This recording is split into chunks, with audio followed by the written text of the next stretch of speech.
नमस्कार, आदाब। सबसे पहले तो आपने अपने गांव के इस प्रांगण में मुझे मेरी बात रखने का अवसर दिया है, आपसे मिलने का, परिचय करने का अवसर दिया है। इसके लिए आपका तहे दिल से शुक्रिया अदा करता हूं, आपका आभार व्यक्त करता हूं। मेरा नाम है प्रशांत किशोर और हम नेता मंत्री विधायक नहीं हैं, हम मुखिया सरपंच भी नहीं हैं, कोई दल नहीं बनाया है हमने और आपसे वोट मांगने भी नहीं आए। आपसे वोट नहीं मांग रहे हैं, पैदल चल रहे हैं। संकल्प लिया है कि पूरे बिहार में गांव, शहर, कस्बा, पंचायत पैदल चल के जाई। पूरा बिहार करे में 5000 किलोमीटर चले पड़ी, 1-1.5 बरिस समय लागी। लेकिन हमरा पैदल चले से राउर गरीबी तो ना दूर हुई। हम कतनों किलोमीटर पैदल चल जाई, इसे बिहार में भ्रष्टाचार ना खत्म हो, लइकन के पढ़े के व्यवस्था ना हो, रोजगार ना मिली, राउर यूरिया 277 में ना मिली, धान 2050 में ना बेचाई। तो हम पैदल काहे चलता नहीं? पैदल इसलिए चल रहे हैं कि जिस बिहार में आप और हम रहते हैं, आज से 40-50 साल पहले भी देश का सबसे गरीब और पिछड़ा राज्य था और आज भी देश का सबसे गरीब, सबसे पिछड़ा, सबसे ज्यादा भुखमरी, अशिक्षा और बेरोजगारी वाला राज्य बिहार ही है। इसकी दशा सुधर नहीं रही है। कितना दिन रोवा अलग अलग सरकार के वोट देनी। पहले कई बरिस तक हमनी के कांग्रेस के वोट देते रही जा, फिर 15 साल लालू जी के शासन चलल, 17 साल से हम लोगों ने नीतीश कुमार पर दाव लगाया है, दिल्ली में मोदी जी को भी बैठा लिया, फिर भी बिहार की दशा सुधर नहीं रही। तो चलल बानी देखे, सुने, समझे और रउआ के बतावे कि आखिर दुर्दशा बा का है। बहुत आदमी के बुझाता कि ये भैया 100 आदमी के बैठा के काहे बतियावता नहीं। अगर एक के बार बड़ा आदमी सबके जुटा लेती, मीटिंग कर लेती तो ये बता दिहल जाए, उससे बात नहीं बनेगी। ये गांव गांव, घर घर जाकर समझाना चाहते हैं कि आखिर 50 वर्ष से आपको सारा अनुभव है, सारी जानकारी आपको है, फिर भी क्यों नहीं सुधार पा रहे? बिहार क्यों नहीं सुधर रहा है? बिहार से गरीबी इसलिए नहीं खत्म हो रही है कि गरीबी से निकलने के 3 रास्ते, तीनों बंद हैं। गरीबी से निकलने के 3 ही रास्ते हैं। अगर वह गरीब बानी, अगर आपके घर में कोई पढ़ लिख जाएगा, नौकरी करेगा तो गरीबी से निकल सकते हैं। तो बिहार में शिक्षा व्यवस्था ही ध्वस्त कर दिया। पिछले 30-40 साल में कहीं पढ़ाई होते नहीं थे। स्कूल में खिचड़ी खियावल जाता, कॉलेज में डिग्री बांटल जाता, पढ़ाई तो दोनों में कहीं नहीं के हो। तो आप गरीबी से निकलिएगा कैसे? दूसरा, जरा भी जो जमीन बा, खेत बा, वो खेती किसानी करके गरीबी से निकल सकेला। तो बिहार में 60% आदमी के पास, 100 में 60 आदमी के पास तो एको धूर जमीने नहीं खे। आ 40% आदमी जो खेती करता, उनमें 90%, 10 में 9 आदमी खेती खाली अपन बाल बच्चा के पेट भरे खातिर करता, एकरा से ज्यादा कुछ ओकरा खेती से मिले वाला नहीं खे। और तीसरा रास्ता गरीबी से निकले के का बा? अगर फैक्ट्री रही, रोजगार रही, तो ओकरा के ओमे काम करके रवा गरीबी से निकल सकत रही। तो बिहार में तो हमनी के कोनो फैक्ट्री नहीं खे। रवाईजा सड़क पर मोटरसाइकिल चलता, मोटरसाइकिल कहाँ बनता? मोटरसाइकिल तो बनता हरियाणा में, महाराष्ट्र में। आप अपने घर में सीमेंट छड़ लगाते हैं, सीमेंट छड़ कहाँ बनता? ये बनता झारखंड में, मध्य प्रदेश में, उड़ीसा में। रवा घर में टीवी देखता नहीं, रेडियो सुनता नहीं, हाथ में मोबाइल ले ले बानी, ये कहाँ बनता? ये बनता उत्तर प्रदेश में, महाराष्ट्र में। रवा बस पर चलता नहीं, ट्रक देखता नहीं, सब कहाँ बनता? ये बनता तमिलनाडु में, गुजरात में। तो मेरे भाई बिहार में क्या बनता? बिहार में तो हमने के कुछो नहीं खिजा बनावत। बिहार में, पूरा बिहार में एक चीज बनाता, हमने क्या अपन जवान लड़कन के मजदूर बनावता नहीं जा। लड़का को पैदा कीजिए, शिक्षा है नहीं, जमीन है नहीं, तो 20 बरिस 22 बरिस के हो गई, ओकरा पीठ पर झोला बांध देता नहीं जा, और लड़का ट्रेन में बस में भेड़ बकरी के तरह बैठ के चल जाता औसन मजदूरी करे 12,000 15,000 रुपया के लिए। पूरा जवानी उसका वहां हार गला रहा है। लड़का सब छोटा छोटा कमरा में रहता है, 12 घंटा 14 घंटा ओवर टाइम कर रहा है, ताकि 10,000 कमाओ 12,000 कमाओ, पेट अपना काटता है ताकि घरे 6,000 8,000 भेजी कि हमार परिवार चलो। तरवा खेती है ये नहीं खे, शिक्षा है ये नहीं खे, या फैक्ट्री है ये नहीं खे, तो गरीबी सरवा निकलो कैसे। इसीलिए आप देखते हैं कि जो मजदूर है वो मजदूर का लड़का फिर मजदूर है, दादो मजदूरी करत रहन, बाबूजी मजदूरी करत रहन, अब बैठो मजदूरी करता है। ये बताने चले कि ये तीनों दरवाजा अगर बंद रहेगा तो कतनो हाथ पांव रोआ मार ली, गरीबी से निकलो कैसे। आखिर हमने क्या करा कि सुधारत काहे नहीं की जा, इहो रोआ के बताओ तानी, ये तो सब बात रोआ जाना तानी। ऐसा कौन समस्या बा बिहार के जो रोआ नहीं खे पता। रोआ बिहार में हमने के देखी 5 बरिस बैठ के बतियावता नहीं जा कि जा कितना भ्रष्टाचार बा, सड़क नहीं खे, नाली नहीं खे, गली नहीं खे, लड़कन के पढ़े के व्यवस्था नहीं खे, रोजगार नहीं खे, खेत में पानी नहीं खे, धान गन्ना के भाव नहीं खे मिलत। लेकिन जहिया वोट होता वो दिन ही सब बात हमने के भुला जाता। वोट के दिन तो बिहार के आदमी के 4 गो बात याद बा। पहला बात, हमार जात का बा, आ के हमारा जात के खड़ा बा, चलो ओकरा के वोट दिया। जे जात से बच जाता ओकरा के हिंदू मुसलमान भारत पाकिस्तान पुलवामा कह के वोट लिया था। तो काल तक जो नेता के रवा गरियावत रही, वोट के दिन आदमी कहता है छोड़ा भूला ये नेता के, देखो मोदी जी के, देखो पाकिस्तान, देखो पुलवामा हो गई, चलो चलो सब लोग वोट देता जा। तो वोट उनका पड़ गई। जे दोनों से बच गई तो कहता है भैया जाए दी कतनो कष्ट बा न, और लालू जी के जो अपराध वाला जंगल राज रहे उ ना चाही। तो फिर जो ना विधायक के रवा गरियावत रही जे कुछ नहीं खे काम कैले, ओकरा के जाके लालू जी कहीं वापस बता जाते, डर से आदमी जाके भाजपा के देता। और चौथा हमने के मुसलमान भाई लोग बा, ये लोग कहता कि भैया कुछो हो जाए भाजपा के तो ना दे सकी जा, भाजपा तो मुसलमान विरोधी पार्टी है। तो बिहार में बचल के, बिहार में तो 2 गो दल बा, एगो मोदी जी के भाजपा और दूसरा लालू जी के ललटेन। बेचारे नीतीश कुमार के तो दले नहीं के बचल, लोग के पते नहीं के चलती, कभी ललटेन पकड़ के लटक जाई हम, कि कभी फूल पर बैठ के पवरे लगी हम। तो मुसलमान कह रहा है कि अब जी ही चाहे मरी भैया, हमनी के दुर्दशा जोन बा तो बढ़ले बा, लेकिन अभी ललटेने बचल, इनके पे वोट दबावल जाए। इतना आदमी रवा बानी, ईमानदारी से बताई ये 4 चीज पर वोट दिया था भैया, तो काहे के माथा पीटा तनी हमनी के झूठो के। अभी सरपंच साहिबा शुरू कैली है कि हमार मजदूर एजा फैक्ट्री नहीं खन, कोई कहता कि एजा शिक्षा नहीं है।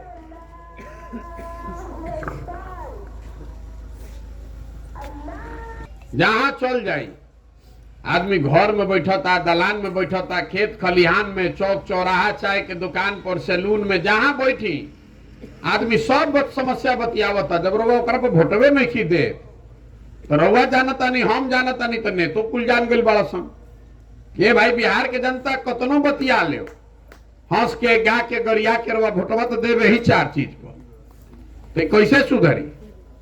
यही से पैदल चलता नहीं, पैदल चलता नहीं, लोग के हाथ जोड़ता नहीं, वोट नहीं की मांगत।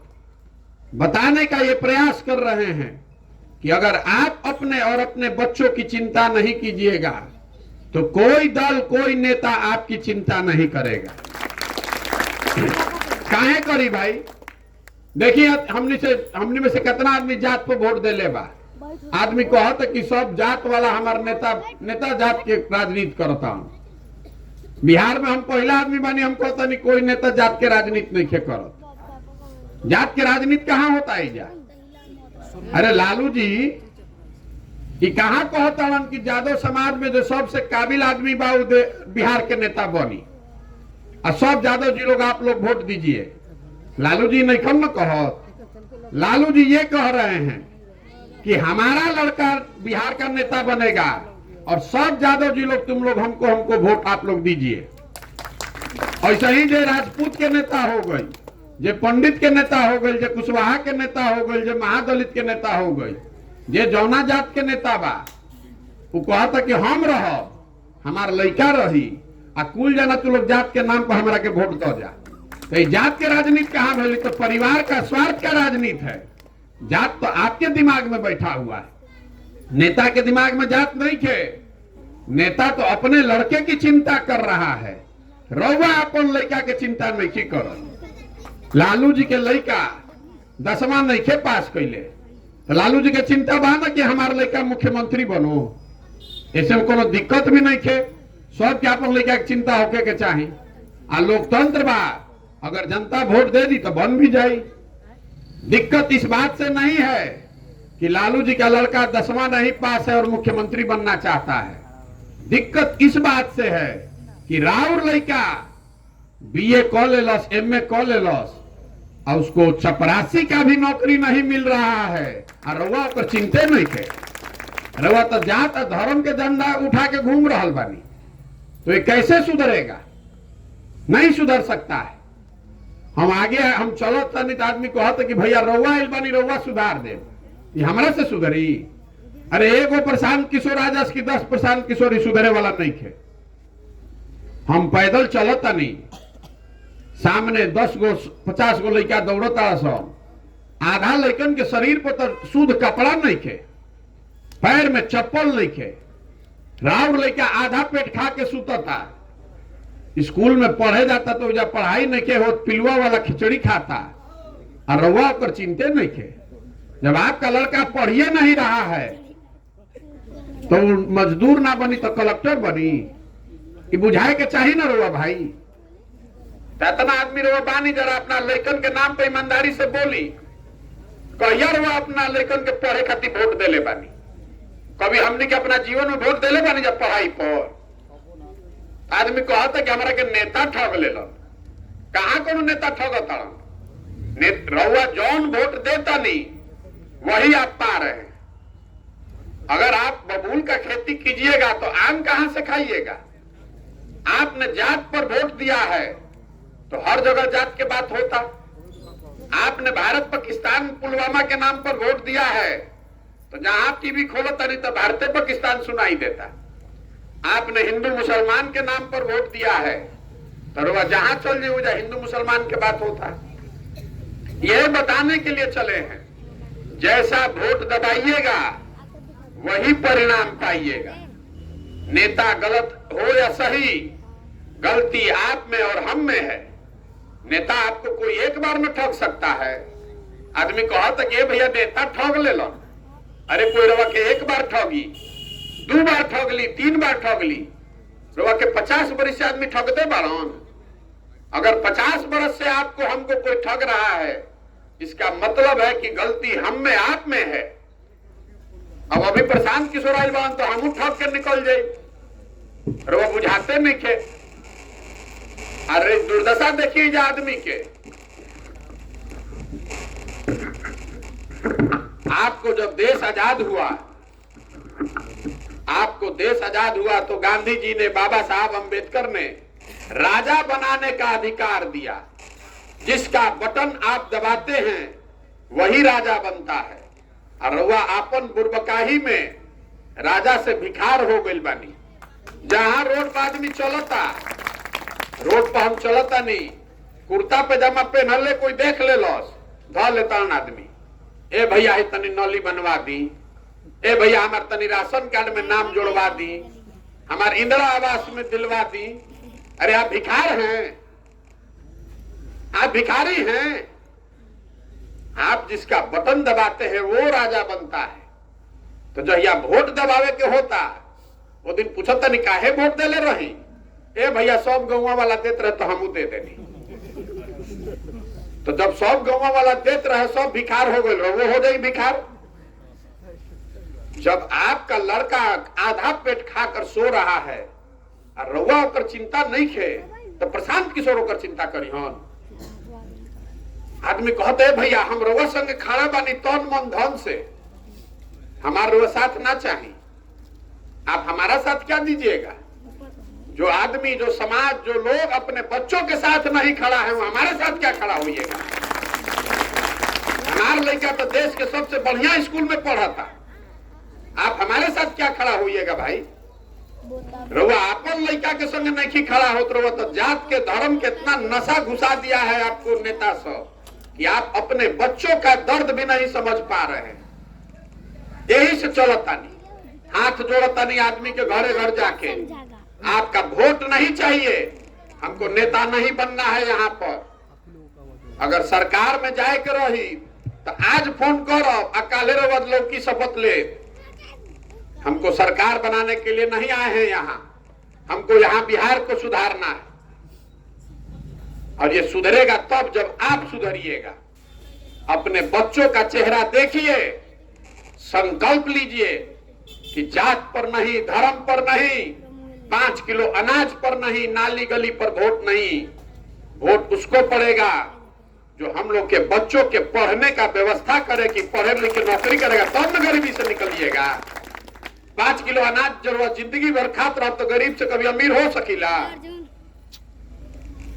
तो वह काहे देता नहीं 5 किलो अनाज पर वोट? आपका वोट का कीमत 5 किलो अनाज है।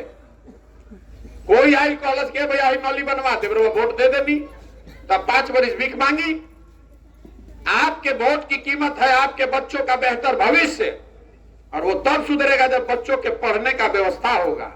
जो आपका घर का सवांग जवान लड़का बहरी रोजगार करने चला गया, उसको लाकर यहाँ रोजगार देगा, उसको ना वोट देना चाहिए। तो कोई बतियावता कोरोना में हजारों लड़का सब पैदल आया चल के, आधा आदमी कितना कष्ट में, कितना हजार लड़का मर गई सन। जिन परिवारों के लड़के उतना कष्ट में आए, उन्हीं परिवार के लोग जाकर फिर उसी नेता को वोट दे रहे हैं। तो राउर दशा कैसे सुधरी बताइए हमरा के? यही बताने चले, आपको बढ़िया बात एको नहीं कहेंगे।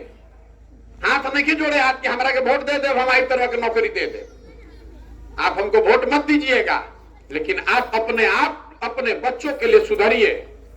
हमको आपका वोट नहीं चाहिए, हमको आपका समर्थन भी नहीं चाहिए। आप अपने बच्चों के लिए खड़ा होइए, ये बताने आए हैं। यही से पैदल चलता नहीं। आदमी कहता कि ये भैया तो बुझाता हमने भी विकल्प न ना रहे। दोनों दल बा, एगो नागनाथ एगो सांपनाथ, जगरे के वोट देते नहीं जब वही काटता, जिसको वोट दे रहा है वही काट रहा है। रोवा दल बनाई तो रोवा संग चलल जाए। तो हम दल काहे नहीं की बनावो? दल बनावे से का होई? बिहार में तो पहले ही से 50 गो दल बा।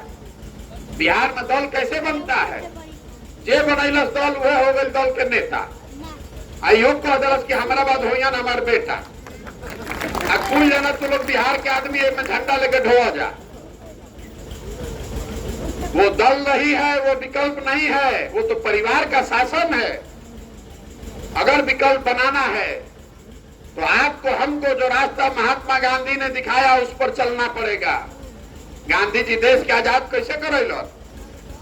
गांधी जी आगे आगे चले, पीछे से पूरा समाज चला। आप भी लगे, दूसरे भी लगे, तब न देश आजाद हुआ। तो पदयात्रा का लक्ष्य ये है कि गांव, शहर, देहात, कस्बा, पंचायत से हर उस आदमी को चुनकर निकाला जाए जो ये अपने और अपने बच्चों के लिए नई व्यवस्था बनाना चाहता है।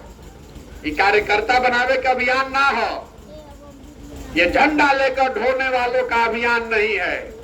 ये अभियान ऐसे लोगों को ढूंढने का है जिनमें वो जज्बा है कि भैया रोवा साथ में चल के हमने के करा के बनावल जाए। इसीलिए घूम रहे हैं पैदल। अब रोवा बताई कि प्रयास होके के चाहिए कि ना होके के चाहिए? होके के चाहिए ना। तब एगो वोट करवाओ, तनी वोट रोवा करे के बाद आपसे सवाल पूछेंगे, आपको जवाब देना है। सबको हाथ उठा के, अभी नहीं, जब पूछेंगे तो सबके हाथ उठावे के बाद आ जरा हाँ बुझाई वो हाँ बोली, जरा ना बुझाई वो ना बोली। कैमरा में आवे के चाहिए, 3 गो कैमरा लागल बा ना, तो आदमी को कि हमारा गांव में ताइले ना रहो। पिछले 30-40 सालों में आपने जिसको भी वोट दिया, किसी ने बिहार और बिहार के बच्चों की चिंता नहीं की। अब समय आ गया है कि बिहार की जनता, आप हम मिलकर गांधी जी के बताए हुए रास्ते पर चल के अपना विकल्प बनाएं, जनता का विकल्प बनाएं।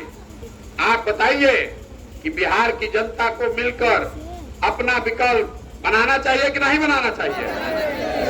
सबके बोले कि भाई एक साथ बनाना चाहिए कि नहीं बनाना चाहिए? आदमी कहता कि भैया ये बात तो ठीक बात, विकल्प बनो, सब आदमी हमने के लागल जाई, लेकिन चुनाव कैसे जीतल जाई? हमने के तो गरीब आदमी ना, हमने में जो पार्टी बा, ना संगठन बा, ना पैसा बा, ना जुगाड़ बा, ना MY ना PY, कोनो समीकरणों नहीं के। चुनाव कैसे जीतल जाए? तो वो भी आपको बताने आए हैं कि चुनाव कैसे जीता जाएगा। लोकतंत्र में जनता के जनबल के आगे कोई बल नहीं है। एक बार आप खड़े हो जाइएगा, एक बार वो खड़ा हो जाइए, अपने सम्मान और अपने बच्चों के भविष्य के लिए खड़े हो जाइएगा, तो कोई नेता, कोई दल, कोई समीकरण टिकने वाला नहीं है। आज ये हमरा के जानता, ओकरा मालूम बा कि प्रशांत किशोर के और कुछ आवे चाहे ना, चुनाव लड़ाने आता है। पिछला 10 साल में जिस नेता का, जिस दल का हमने हाथ पकड़ा है, वो चुनावे नहीं हारा है। तो इस बार संकल्प लिए हैं, किसी दल का नहीं, किसी नेता का नहीं, बिहार की जनता का, आपका हाथ पकड़े हैं और भरोसा रखिए आपको बिहार में नहीं देंगे। जिसको भी समाज अपने बीच से चुनकर निकालेगा, वो गरीब हो, अमीर हो, अगड़ा हो, पिछड़ा हो, हिंदू हो, मुसलमान हो, महिला हो, पुरुष हो, जिसको भी समाज चुनकर निकालेगा, उसी के पीछे अपनी पूरी ताकत, शक्ति, पैसा, व्यवस्था लगाएंगे और आपके सहयोग और समर्थन से उसको जिता कर लाएंगे।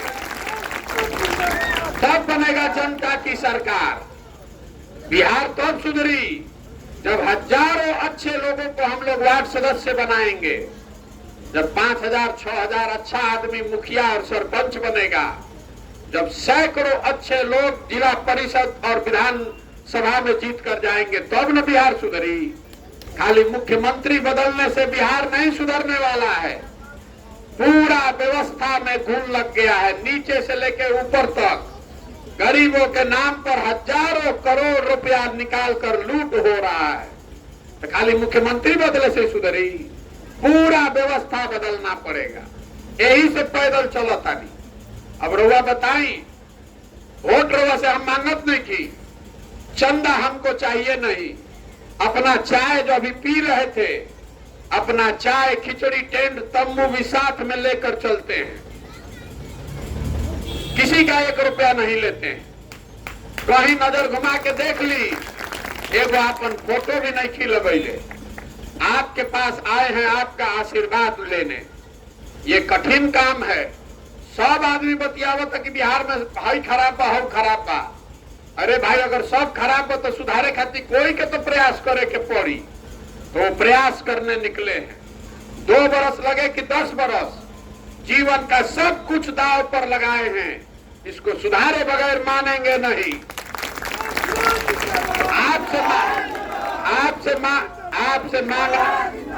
आपसे मांगने आए हैं आपका आशीर्वाद। अगर आपको लगता है कि जो काम हम कर रहे हैं ये बिहार के भले के लिए है, बिहार के बच्चों के भविष्य के लिए है, तो एक बार हाथ उठा के आशीर्वाद दी। है ना आशीर्वाद आपका? ओके ना प्रयास? एक अंतिम बात, हमने के लड़का बाहर जाता सर, अभी जिला परिषद साहब कोटा के बात बताओ रहा, सरपंच साहिबा बता रही थी मजदूरी करने लोग बाहर जा रहे हैं। हम आपको बता रहे हैं जो बहुत बड़ा बड़ा काम करने में बिहार से जा रहा है बाहर, सबको बिहारी बेवकूफ है, बिहारी अनपढ़ है, बिहारी कह के जलील किया जाता है। ये शब्द बिहारी गाली बन गया है। जहां चल जाए भारत भर में वो जब बिहार के नाम पर गाली पड़ता। ये स्थिति बदलनी चाहिए। बिहार के लोग बेवकूफ नहीं हैं, ये तो ज्ञान की भूमि रही है। यहाँ तो देवताओं को भी ज्ञान मिला है। यहाँ के नेताओं ने, व्यवस्था ने हम लोग को बेवकूफ बना दिया है। एक बार आप जग जाइएगा, खड़े होकर संकल्प लेकर ऐसी व्यवस्था बनाइएगा कि हम लोग के बच्चों को पढ़ाई के लिए, रोजगार के लिए बाहर नहीं जाना पड़े। आप देखिएगा कि जिस बिहार से पूरे देश की राजनीति चलती थी, वापस पूरा देश का राजनीति का निडिल बिहार की ओर हो जाएगा। ये इतनी ताकत है। 26 एमपी का राज्य है गुजरात। गुजरात का आदमी बन गया फैक्ट्री का मालिक, और 40 एमपी का राज्य है बिहार। बिहार का लड़का हम लोग हो गए फैक्ट्री में मजदूर। हमने के आंखें में क्या खुला तो कैसे सुधरी? ये आदमी बावन बहुत है मोदी जी के, हमने के वोट देले बानी जा। मोदी जी हम तो सब ठीक हो जाई। 14 में मोदी जी के हम ही प्रचार करत रही। बिहार में, यूपी में जो नाम न जानत रहे मोदी जी के, आज हमरा के कहता कि तारा बुझाता मोदी जी हम तो सब ठीक हो जाए। तरवा के खुला चुनौती दे के जाता नहीं कैमरा पर। मोदी जी के आने से विकास हुआ कि नहीं, महंगाई कम हुआ कि नहीं, वो सब बात छोड़ दीजिए। बिहार खातिर मोदी जी कुछ कहलन कि नहीं, वो छोड़ दी। खुली चुनौती दे रहे हैं। 9 वर्ष से मोदी जी प्रधानमंत्री हैं। 9 वर्ष में अगर मोदी जी ने बिहार के विकास के लिए एक बैठक अगर की है, आप हमको दिखा दीजिए। हम कल से मोदी जी का झंडा लेने को तैयार। एगो बैठक भी नहीं किया है उस आदमी ने। 40 में 39 एमपी हम लोग जिता कर भेजे हैं। हमने के एगो बैठकों भर वोट नहीं की जाते ले। अब फिर जाके वही कमल पर बटन दबाइएगा तो आप नहीं भोगिएगा तो हम भोगेंगे। गलती आप कीजिएगा तो आप ही भुगतिएगा। यही बताने चले हैं। और जाके गूगल पर खोजा जा सब आदमी। अगर मोदी जी ने बैठक किया है बिहार के विकास के लिए, एक बैठक 9 वर्ष में, तो हमको जरूर भेजिए। हम कल से मोदी जी का झंडा लेके घूमेंगे। और नहीं तो सुधरिए, बिहार के लिए खड़े होइए, अपने बच्चों के लिए खड़े होइए, तभी बिहार सुधरेगा। यही बताने चले हैं। तो एक बार इस मिट्टी के सम्मान के लिए, जहां हम लोग पैदा हुए, जहां हम लोग के पूर्वज पैदा हुए, एक बार इस मिट्टी के सम्मान में एक नारा लगाएंगे। मैं बोलूंगा जय बिहार, आपको बोलना है जय जय बिहार।